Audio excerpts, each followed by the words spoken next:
Bonjour, bonjour, bonjour. Na biso nyonso basi ya Congo. Bonjour na bamama na Masisi, na Gemena, na Matonge, na Pandal. Bonjour na bamama nyonso na Lemba. Bonjour na bamama nyonso ya diaspora. Bamama bozo bakiti, tosolo la chaîne na biso basi ya Congo avec Tantine Bita. Bonjour bamama. Chaîne oyo ezali espace na biso toyaka pona kosolola.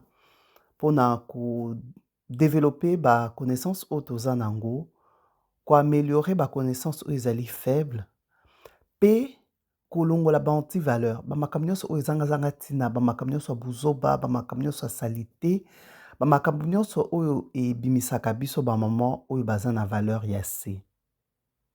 Ba mama, tosolola.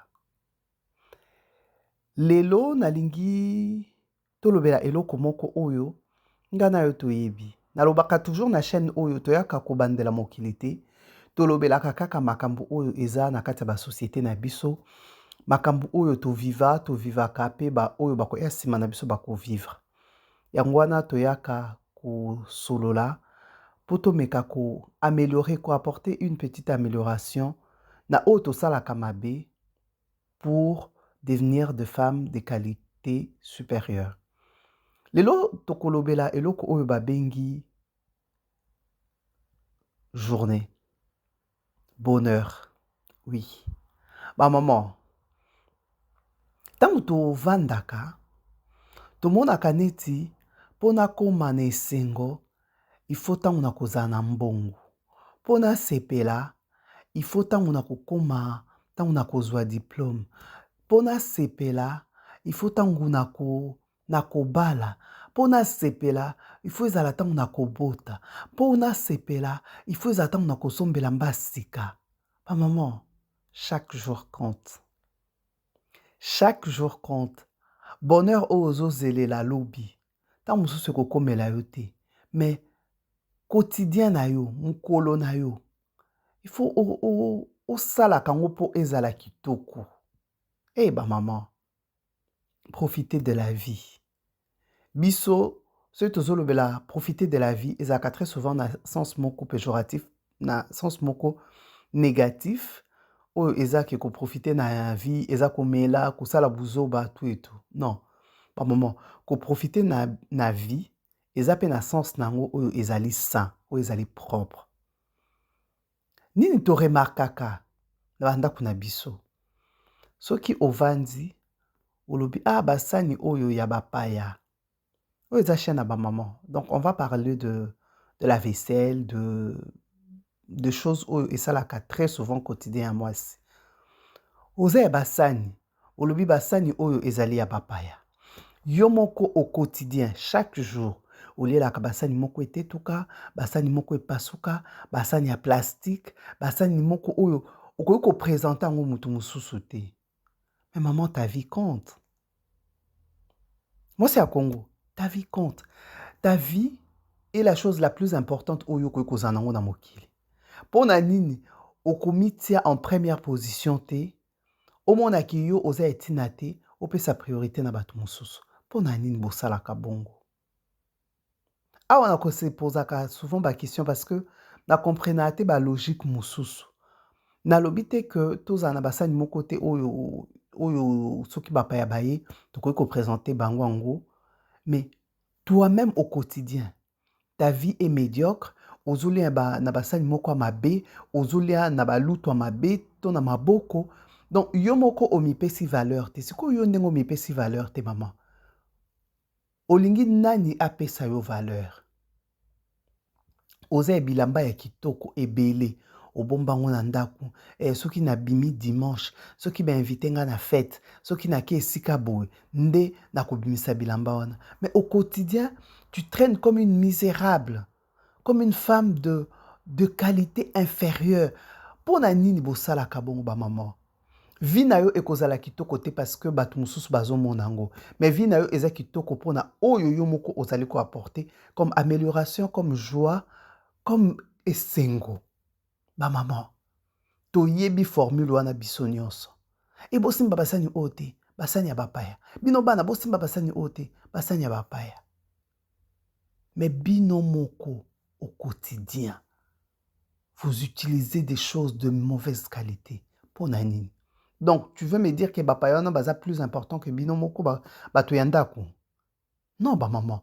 Tu revoir notre façon de faire. Hein?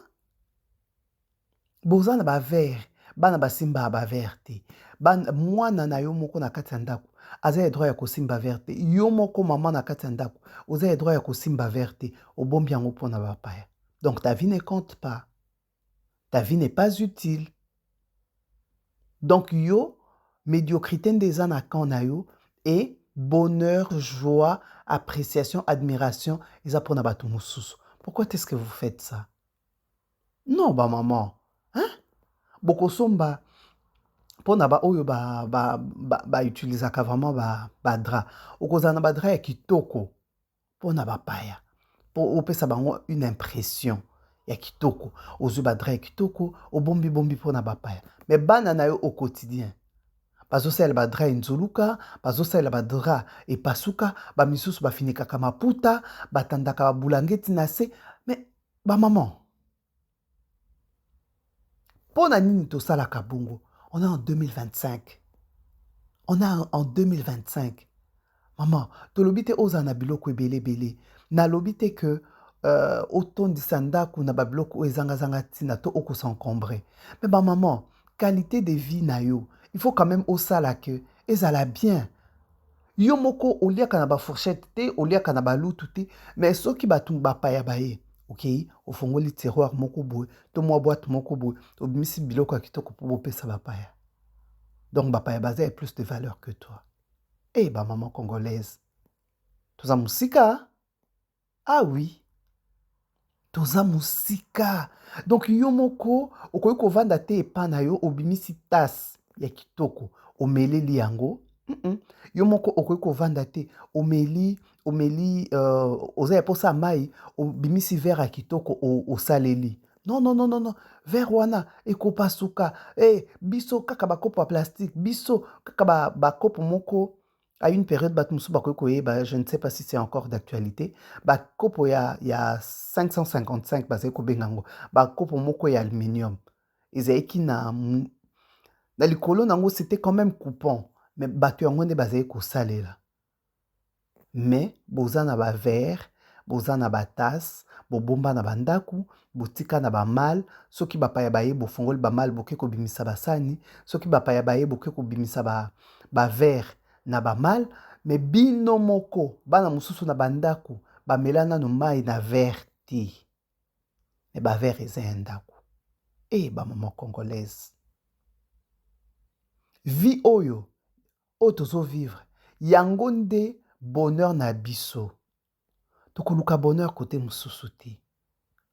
Okoloba te ke na bomba nanu basani oyo parce que nanu na bongi te. O basani nanga na obandosela soki na bongi. O basani nanga je me rappelle. Ezaki susu na ba système bana basi mususu avant abala abandi kosomba basani ne moko pona ye mwa lutu na ye. Asombi abombi. Akosimba ngo te o basani nanga soki na bali mutu moko te asimba mutu moko te asalela parce que nakokenda biloko asika. Mais au quotidien azosala basani ya qualité ya mabe, azosala bakopo ba qualité ya mabe en entendant un mariage oyo ekoya tota mususu pe pona ba mususu ekoya te. Maman, pourquoi est-ce que vous faites ça? Et le comble de la bêtise dans tout ça, ça peut arriver que au bali à l'étranger, basani wana nyonso otiki yango. Mais Nathan wana tu n'en as même pas profité. Bato mususu babandi ko kabola yango vite fait. Tomona yo ozalaki par exemple na Kalemi, au bombi basani na yo. Un jour tu dois voyager par exemple au Bali, tu dois t'installer dans la capitale to okokena province mususu. Olongwe Kalemi, faut que vanda na Congo central. Basani wana nyonso, balutu wana nyonso. Tu vas pas prendre ça dans l'avion au tiki. Mais toi-même tu n'en as même pas profité. Bato bakoya bako panzango rapidement bakaboli yango. Mais yo moko oprofite na biloko osombaki te. Et ba misusu okosomba obombi. Le jour où tu décèdes, parce que liwa eza eloko ya mutu eza eloko ya mutu nyonso, ça peut arriver. Oprofite nango ata na mokolo moko te. Et okufi. Bato misusu bakoya bakopanza yango en 2 minutes. Eloko oyo économisaki pendant 3 ans, 4 ans, 5 ans pour osomba en 2 minutes bato misusu bazwi yango. Ba maman, to profiter na ba vie na biso. Si tu as la possibilité ya okomi sombela eloko ya kitoko, somba lata yango. Kobomba te? Kobomba te? Je sais que nga mo naza na habitude so na sombi elamba na koyi kobomba ngo longtemps avant na lata yango. Mais bon, mutu na mutu azaka na ba tard na ye, azaka na ba faiblesse na ye. J'ai toujours eu ces réflexes là. So na sombi elamba au mona na bomba ngo longtemps avant na lata yango. Ça ne me dérange même pas. Mais pour le reste, nga koyi komela na verre ya mabete pona bombela ngo mupaya. Na koyi kolia na sani ya mabete pona tango mupaya koya na servir ye na basani ya kitoko. Ebongo nga moko. Ba maman na biso bazaki makasi na ba makambo wana. Ba génération ba maman ya biso bazaki makasi. Ah oh basani ya bapaya. Bo simba te. Un enfant qui vit dans la maison na ba verre ye aza droit ya ko utiliser yango te. Un inconnu oyo akoya yende boko servir nango. Pe inconnu yango ako remercier binote, ako sepelate, il va critiquer, mais a pona ye, dès tu avais dressé une jolie table. Bino moko bolia kabama tembele ba pondu bandunda babiloko oyo ce sont les légumes, c'est parmi les meilleures choses oyo tokoki kolia pona ba santé na biso. Mais bino bolia kango par défi ou par pauvreté.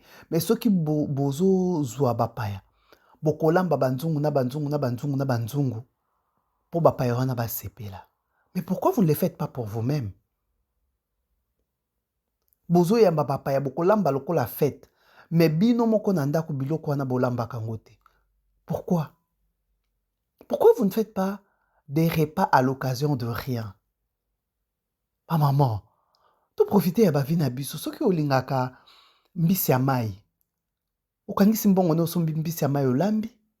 Maman, soki olingaka makemba lituma. Obombi mbongo no se lituma olie? Ba maman, soki olingaka comment on appelle ça? Olingaka makoso. Vous avez besoin te okende pa bato po olia yango. Vous en avez besoin te ozela tango mupaya koya olambi yango le yo o profiter pe olie. Pourquoi est-ce que vous faites ça? Donc na ndenge bakolisi biso, la priorité ezaka kaka bato mosusu. Biso moko toza na droit ya komipesa esengo te, toza na droit ya kozala prioritaire te, même avec nos propres biens. À un moment, il faut te revoir côté wana. Okozala na bilamba ya kitoko, tu peux même pas le mettre. Ozela kaba occasion spéciale, il y a une fête quelque part, il y a un mariage, kunande okokinde ko bimisa bilamba na kitoko.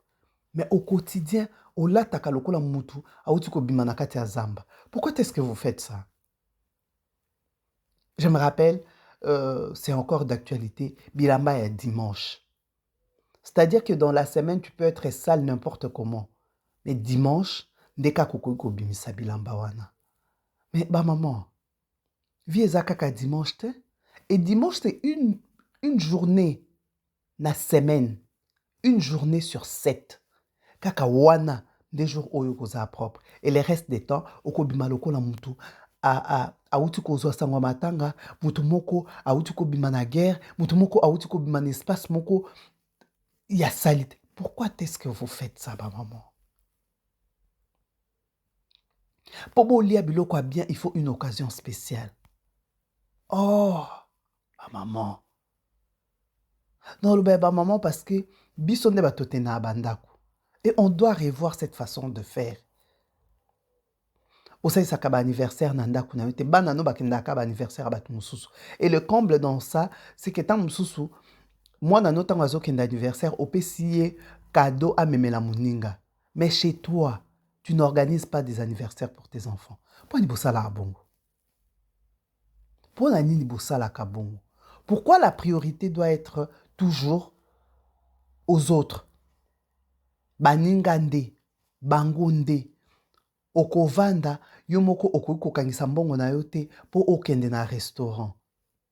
Mais mutu asalisi fête, ozopesa ye mbongo, comment dire?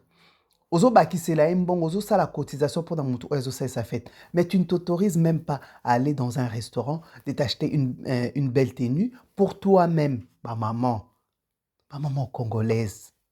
To revoir quoi? To revoir. C'est quoi respect, dignité, oh, tozo mi pesa te. Tozela abanani ba pesa biso ango.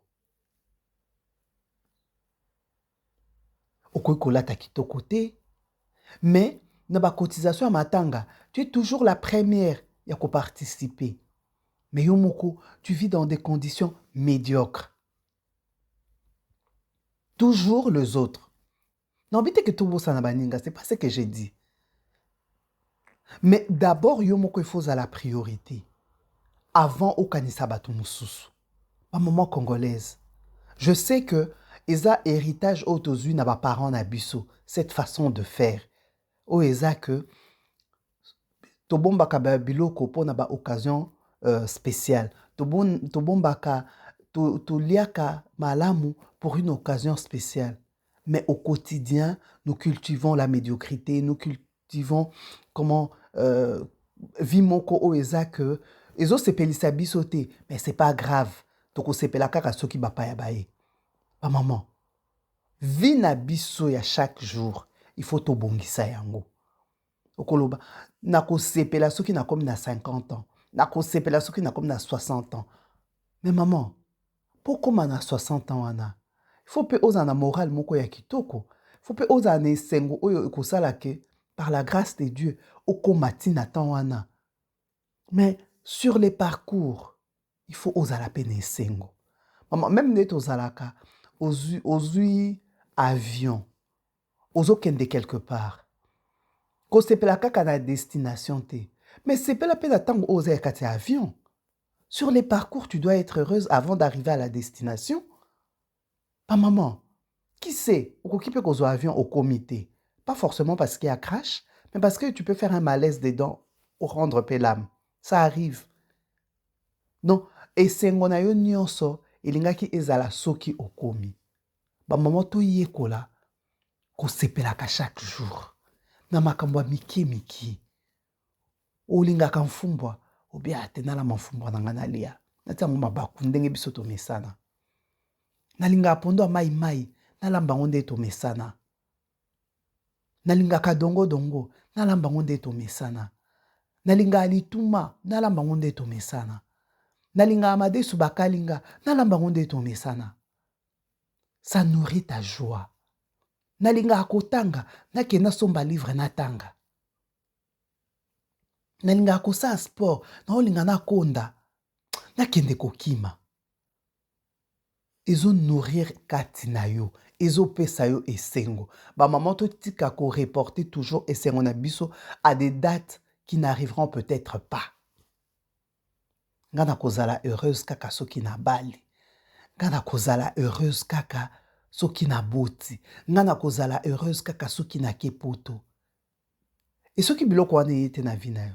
Donc tu ne seras jamais heureuse. Ta vie passera à côté de la plaque parce que eloko ozaiki kozela eyete. Non, ba maman, to revoir cette façon de voir les choses, to revoir vision d'abisso par rapport à notre bonheur.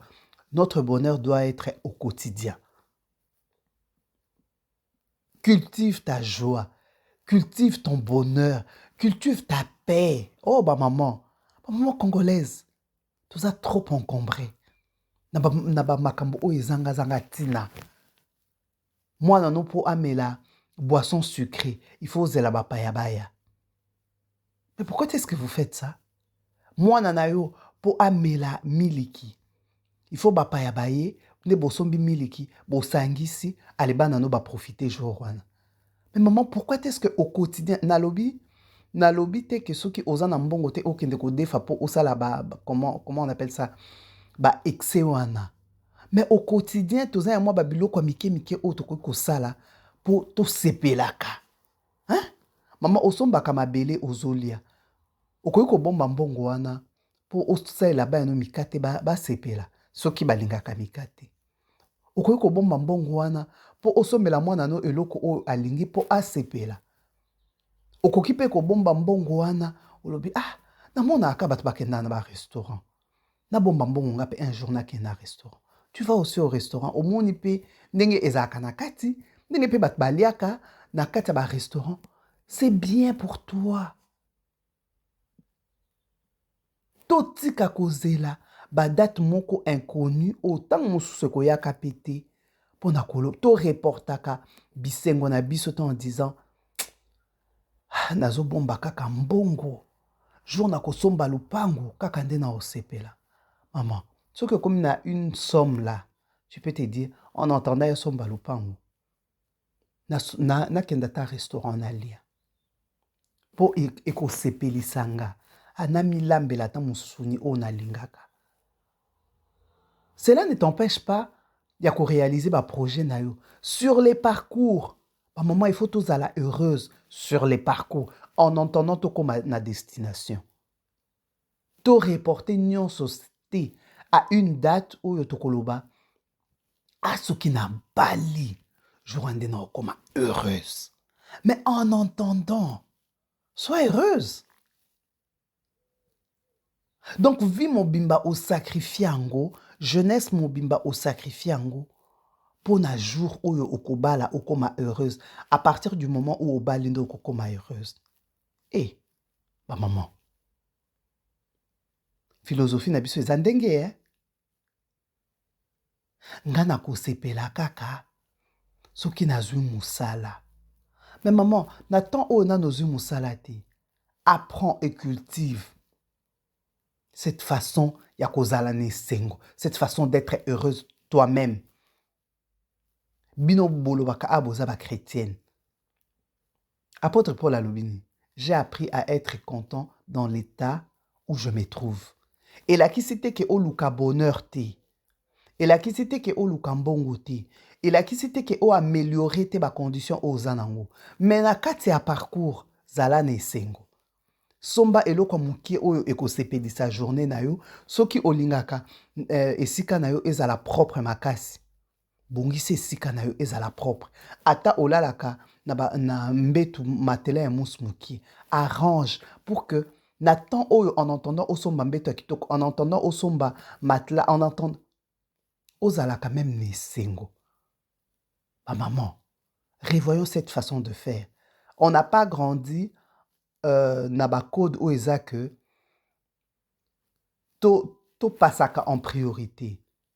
Mais je pense que ce sont des choses auto que changer. Baninga to sepelisaka bango, mais biso moko pe. Vous avez besoin de livre kende na librairie somba livre tanga. Vous avez besoin de voyager na ba Congo, na Lubumbashi, na Kananga, tout ce que tu veux. Fais un effort au voyager. Voyage ezaka à l'international te. Angana on a mata avion te. Mais tu peux prendre l'avion na Congo ok na Gemena. Okoki kozwa avion ok na Lubumbashi.